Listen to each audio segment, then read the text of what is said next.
الجمهور كان يتمنى يكون اليوم يعني عودة فريق التعاون. والله حاولنا، يعني احنا اول شيء الف مبروك لفريق الشباب، يستاهلوا.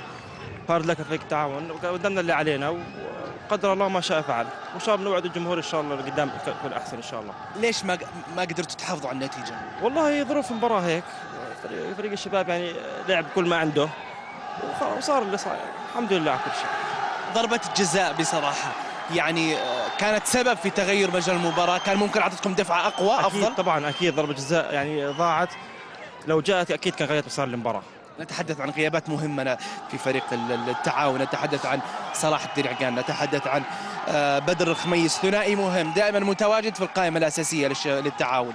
أكيد غياب والله مؤثر صراحة، ولاحظنا صراحة أن تأثرنا بغيابهم، لكن الشباب ما قصرت والحمد لله على كل شيء في النهاية. خسارة من الأنصار، اليوم خسارة من الشباب، الخسائر تتوالى على نادي التعاون، 14 نقطة قبل الأخير، بالتأكيد مركز مخيب للآمال ياسين. أكيد طبعا لكل جواد كبوة طبعا كالعادة، وإن شاء الله احنا قدام إن شاء الله حقيقة الفوز إن شاء الله. ياسين في أولى المواجهات قدم الآن مستوى جيد، اليوم قدم أيضا مستوى جيد لياسين.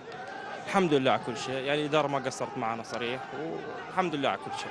شكرا ياسين.